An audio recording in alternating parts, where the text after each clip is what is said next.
Well student, aristocracy के first part में आपने जो कुलीन तंत्र था उसका एग्जाम्पल आपने समझ लिया था गांधी डायनेस्टी को लेकर। अब हम नेक्स्ट पार्ट में इस टॉपिक को आगे बढ़ाते हैं। ये है एरिस्टोटल। एरिस्टोटल की जो इसमें थ्योरीज है उसको समझने के लिए पहले हमने एरिस्टोटल को समझना पड़ेगा कि आखिर एरिस्टोटल कौन है। तो ये एरिस्टोटल का जन्म 384 बीसी में हुआ था और उनकी डेथ 322 बीसी में हुई थी। ये टाइम का पीरियड है इसलिए ये कम हुआ, मतलब कि टाइम का एक मिड लाइन है जो आप समझते हो। पहले टाइम को पहले मिड लाइन पर लगाया ज़ीरो पर और उसके बाद ज़ीरो से आपका ये सन स्टार्ट हुआ।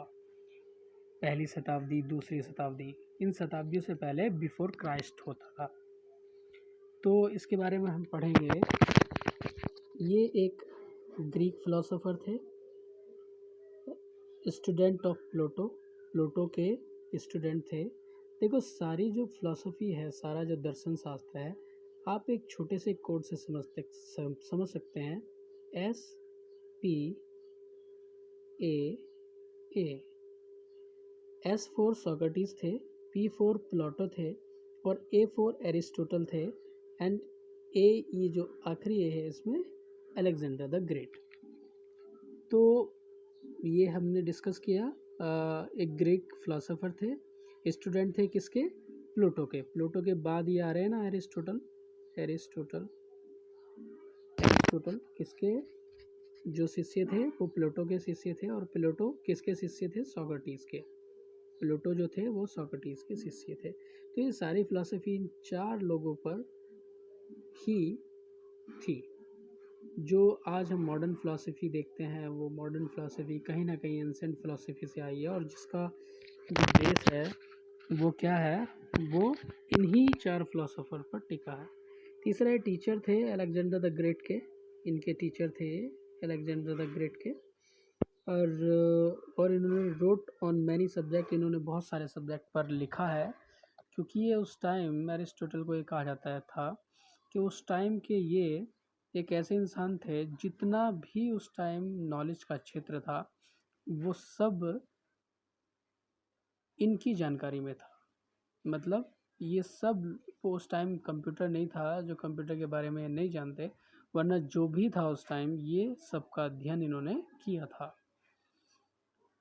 इन्होंने फिजिक्स का अध्ययन किया, मेटाफिजिक्स का अध्ययन किया, पोएट्री का, थिएटर का, म्यूज़िक का, लॉजिक का और रियोट्रिक का एंड रियोट्रिक। देखो ये जो वर्ड है आपका रियोट्रिक, ये इसका हिंदी मीनिंग क्या है?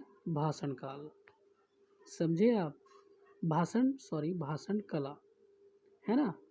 ये रियोट्रिक का जो मीनिंग है हिंदी, इसको बोलते हैं हम भाषण कला। मतलब कि ये भाषण कला में भी निपुण थे। फिर ये पॉलिटिक्स में इन्होंने बहुत सारी थ्योरीज दी, गवर्नमेंट, सरकार के बारे में, ethics and biology and geology. तो ये सारे जो फील्ड थे, इन्होंने सारे फील्ड के बारे में नॉलेज थी, ये ज्ञाता थे उस टाइम के। अब एक नीचे है पॉइंट, ये रियोट्रिक, इसका मीनिंग आपने जान लिया, भाषण कला। इसमें जो इनकी बुक थी, कोई भी हैंड रिटन बुक नहीं थी, जो ये बोलते थे इनके शिष्य उसी को लिख लिया करते थे। राइटिंग स्पीच थी एंड ये कह रहे हैं स्पीच और writing that communicate its point persuasively, है ना। अब देखते हैं इनका जो ये थ्योरी थी। एरिस्टोटल ने कहा कि भाई हु गवर्न्स, कौन गवर्न करता है? तो अगर एक आदमी गवर्न करेगा, हु गवर्न्स, यदि एक आदमी गवर्न करेगा तो उसको हम मोनार्की बोलते हैं, है ना। और यदि फ्यू पीपल गवर्न करेंगे तो उसको एरिस्टोक्रेसी कहते हैं। और जब मैनी पीपल गवर्न करते हैं तो उसको पॉलिटी बोलते हैं और इस पॉलिटी की जो फॉर्म है ये डेमोक्रेसी है। इसी प्रकार एरिस्टोक्रेसी की जो फॉर्म है ये ओलिगार्की है और ये ट्रेनिंग है। ये फॉर्म है जो एरिस्टोटल के द्वारा दी गई है। नेक्स्ट स्लाइड में चलते हैं। अब कुछ कोटेशन है जो हम डिस्कस करेंगे आपके साथ। पहली कोटेशन है ये, जी के चेस्टरवेल चेस्टरटन, न्यूयॉर्क टाइम्स में है इनकी ये। इसमें देखते हैं democracy means government by the uneducated people. ऐसा इन्होंने क्यों कहा? डेमोक्रेसी जो लोकतंत्र है वो एक ऐसा सिस्टम है जिसमें कोई भी व्यक्ति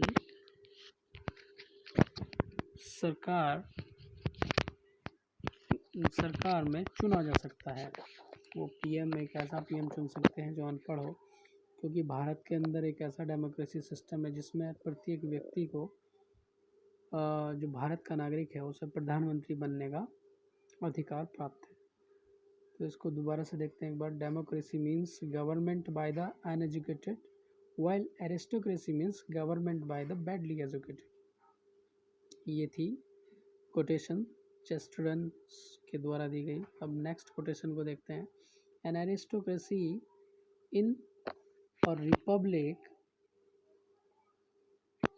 an aristocracy in a republic is like a chicken whose head has been cut off.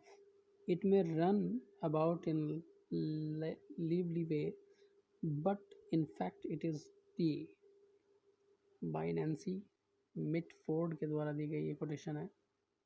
And third quotation है, there is a natural aristocracy among men, the ground of this are virtue and talent, said by Thomas Jefferson. ये कुछ quotation है aristocracy के बारे में।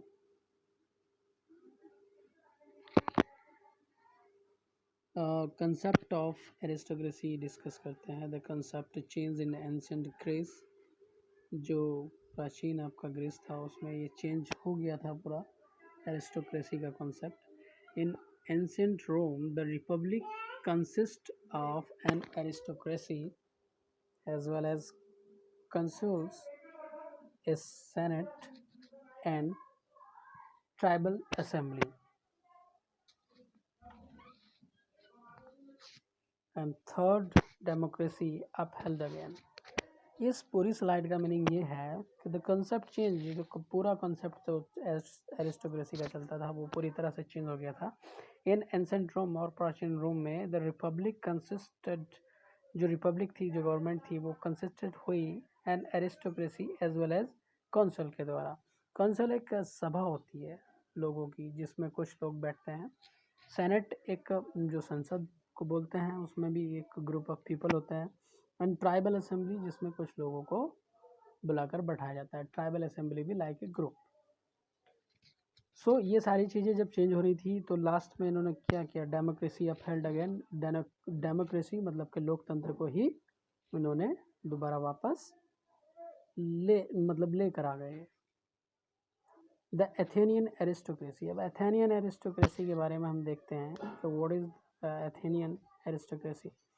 First point promotion to supreme office of state went by birth and wealth. इन्होंने क्या किया? Promotion किया किन लोगों का? सुप्रीम ऑफिसरों का, ऑफिसर्स का, जो ऑफिसर्स में वर्क करते थे ऑफिसर। स्टेट वहन बर्थ एंड वेल्थ, जिसके पास जन्म से ही बहुत सारी धनराशि हुआ करती थी।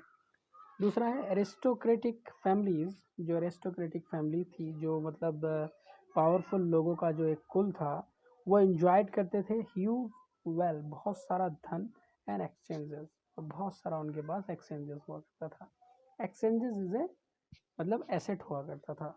तीसरा है and they were held at first for life, और मतलब कि वो क्या थे, उन्हें जीवन का जो प्रायोरिटी है उनको पहला मिलती थी। मान लो कोई बीमार हो गया है किसी सोसाइटी में तो पहले देखते थे कि भाई कुलीन वर्ग के लोग कितने हैं, पहले उनको मिलेगा। आज भी आप कोरोना के लिए जो फाइट कर रहे हैं लोग, ये रियल एग्जांपल है कोरोना, उसके लिए जो फाइट कर रहे हैं लोग, पहले तो इन्होंने जो एरिस्टोक्रेटिक फैमिली के लोग थे, जो पावरफुल फैमिली के लोग थे, उनको मतलब कि बाई प्लेन अपनी कंट्री में बुला लिया गया, क्योंकि दूसरी कंट्रियों में भी कोरोना कोविड-19 बहुत तेज़ी से फैल रहा था, तो उनको अपने पास बुला लिया गया और उन्हीं के द्वारा ये बीमारी अपने देश में आई है।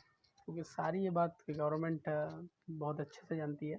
और जो इस देश के जो गरीब तबके के लोग थे, जो मज़दूर तबके के लोग थे, उनको वो सारी बाध्यताएं सहनी पड़ी। उनको बहुत ज़्यादा मजबूर होना पड़ा, भूखे मर गए कुछ लोग, और ट्रीटमेंट नहीं हो पाया उनका, और यदि वो अपने देश में अपने घर जा रहे हैं तो उन पर बहुत ज़्यादा बर्बरता वाला व्यवहार किया जा रहा है। ये आप सब जानते हैं, न्यूज़ चैनल देख रहे हैं आप आजकल।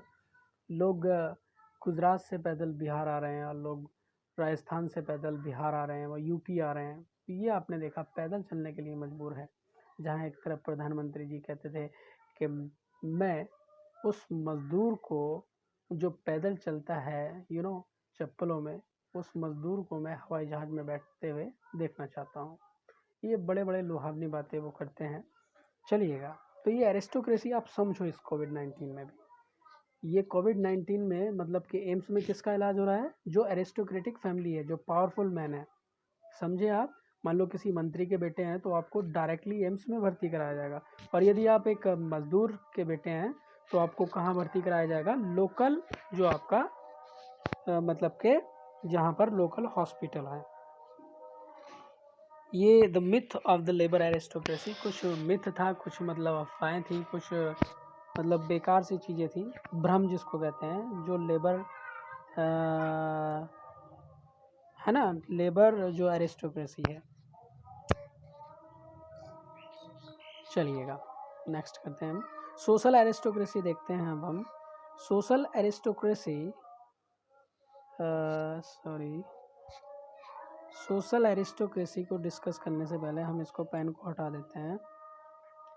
एंड ये कोटेशन आपने देख लिया है, ये भी आपने डिस्कस कर लिया है। हाँ, सोशल एरिस्टोक्रेसी क्या है? देखो, ये जो है पीजेंट होते हैं, कुछ कैदी, कुछ मजदूर किस्म के लाइव लोग होते हैं यहाँ पर, है ना। फिर से हम पेन लेना पड़ेगा हमको इसको समझने के लिए। हाँ, यहाँ पर कुछ मजदूर टाइप के लोग होते हैं। वो क्या करते हैं? वो बेचारे मजदूर होते हैं, उनसे ऊपर मर्चेंट मतलब के व्यापारी होते हैं, उसके ऊपर स्कॉलर एलाइट होते हैं, जो कुछ लोग इनसे भी ऊपर की कैटेगरी में आते हैं। स्कॉलर मतलब कि किसी विशेष क्षेत्र से संबंधित विशेषज्ञ होते हैं। फिर एरिस्टोक्रेटिक होते हैं।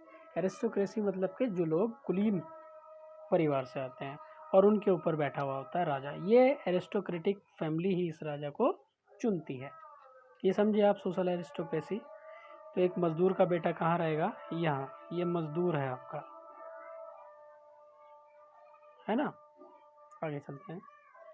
एरिस्टोक्रेसी प्रेजेंटिंग, देखिएगा अब हम इस बात की चर्चा करेंगे कि किस कंट्री में प्रेजेंट में एरिस्टोक्रेसी है, कुलीन तंत्र है। तो एक ऐसी कंट्री है डेनमार्क, दूसरा है इंग्लैंड, तीसरा है स्पेन, और चौथा है Nigeria and United Kingdom. These are the countries where aristocracies rule applied for the forming government,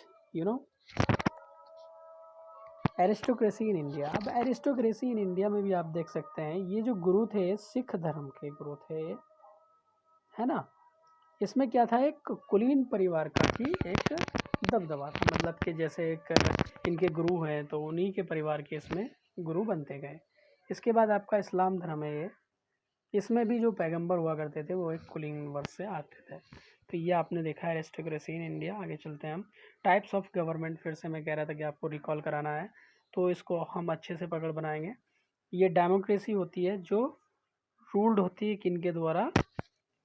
ruled by many. जैसे हमारे देश में बहुत सारे लोग रूल्ड करते हैं ना, डेमोक्रेसी के आपने पढ़ा भी है, जनता की सरकार होती है जनता के लिए, और जनता के द्वारा ही चुनी गई होती है। उसके बाद मोनार्की होती है, रूल्ड बाय वन होती है ये मोनार्की। इसको डिक्टेटरशिप भी कहते हैं। देखो, डिक्टेटरशिप कब बन जाती है? जब लोगों पर अत्याचार ज़्यादा बढ़ जाते हैं। मोनार्की भी एक राजतंत्र का सिस्टम है, पर ये डिक्टेटरशिप कब बन जाती है? जब लोगों पर, देश की जनता पर ज़्यादा अत्याचार होने लगते हैं। फिर है ओलिगार्की। ओलिगार्की में रूल्ड बाय फ्यू, कुछ लोगों के बाद फुल होती है, और ये इसी का रूप जो है आपका एरिस्टोक्रेसी है। एरिस्टोक्रेसी है इसी का रूप। यही जो है आपका क्या है?